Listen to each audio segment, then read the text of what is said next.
2024 has been the greatest year for WWE when it comes to PLEs.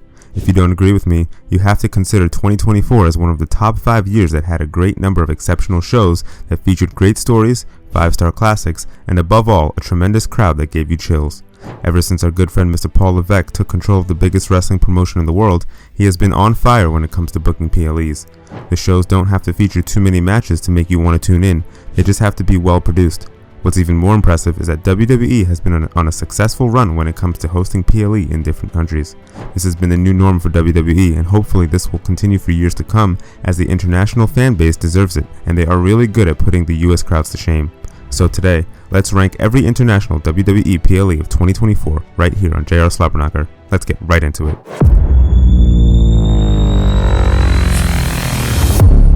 Number 8. Crown Jewel. The WWE shows that are held in Saudi Arabia have improved vastly in the past couple of years. They don't feel like some random house show put together for the fans in the country anymore. This year's Crown Jewel was good, but still the weakest international PLE of the year. The crowd was electric, but the idea of the Crown Jewel Championships was kind of weird, as it puts the company in a tough spot to have one of their world champions feel inferior to the other.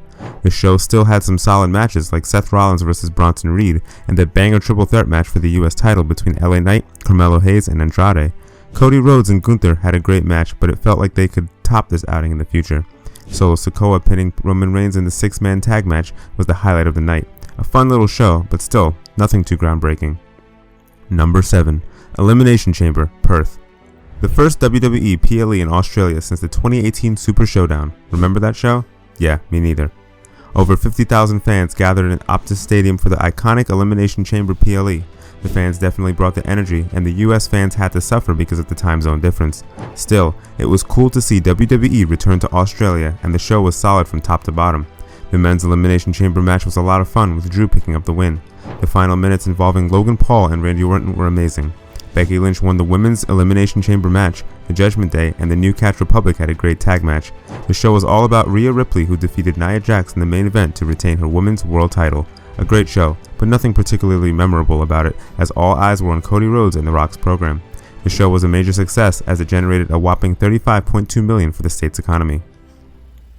Number 6. Survivor Series WarGames. WarGames has always been one of my favorite stipulations, and this year's event was no exception, as the interest was high for the original Bloodline taking on Solo Sikoa's Bloodline. Plus, when you have CM Punk and Bronson Reed involved, how could you not be excited? The men's WarGames match delivered, but I can't say the same for the women's WarGames match, as it was lifeless as it could have been. There was no real substance behind it other than the Liv and Rhea feud. Braun Breaker retained his IC title in an excellent triple threat match against Sheamus and Ludwig Kaiser. Shinsuke Nakamura taking the US title away from LA Knight wasn't on anyone's bingo card. The crowd in Vancouver was so quiet at times that it was frustrating to say the least.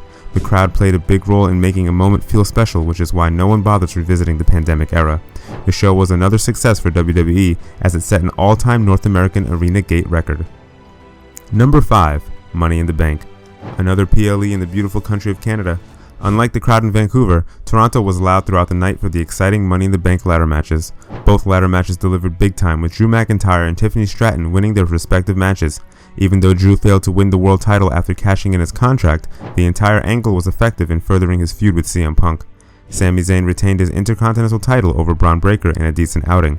Somehow these international PLEs seem to give Solo some of that Superman energy for his 6-man tag team matches as he pinned the WWE champion Cody Rhodes in the main event.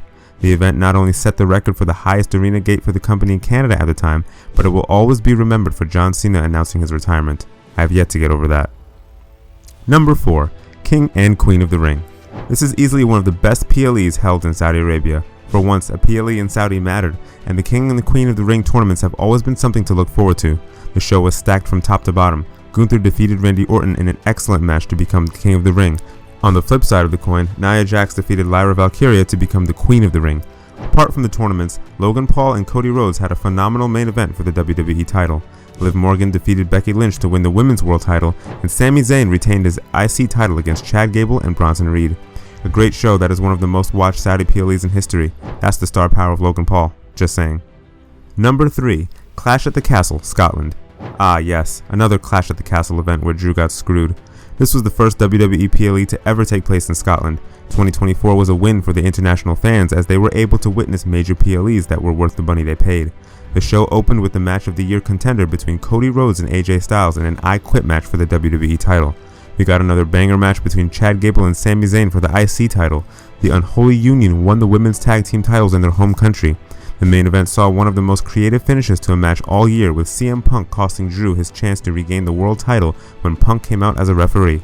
Fans complained that the tickets for the show were overpriced, which is why the event set the record for the largest arena gate in WWE history at the time. WWE is the hottest ticket in town, and they will capitalize on every opportunity to make the most money possible. Number 2. Bash in Berlin. WWE PLEs in Europe just feel right. The fans there bring the kind of energy that you won't get to see in the US unless the show is happening in cities like Chicago. The crowd was extremely loud throughout the night, and the fans were shouting at the top of their lungs for the babyfaces on the show. Take the mixed tag match between Judgment Day and Terror Twins as an example. The crowd made the match even better than it had any right to be.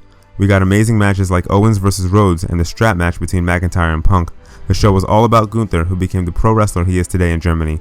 He gave Orton one of the best matches of Orton's career in the main event. Despite there being 13,000 fans in attendance, Bash in Berlin broke the record set by Clash at the Castle to become WWE's highest grossing arena event ever. Number 1. Backlash France. For the second year in a row, Backlash had the best crowd for a PLE of the entire year. By the sound of the thunderous crowd, it definitely seemed like France was hungry for a PLE for ages. They didn't slow down even for a second. The crowd chanting AJ Styles' name when he was being introduced still gives me chills.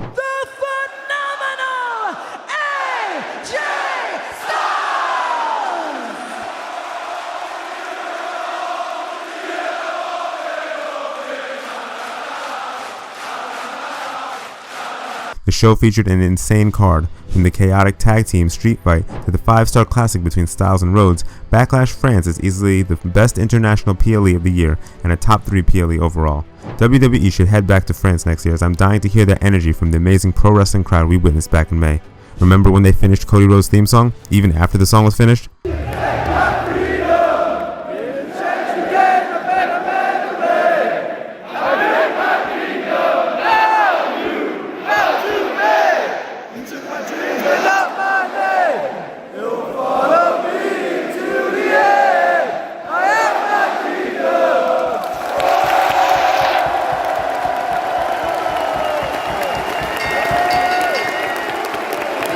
There you have it, my friends. Do you agree with the ranking? What's your favorite international PLE of the year? Let us know in the comments below, and you might also want to check out our other awesome videos on the channel. Make sure to subscribe to JRSlobberKnocker for more.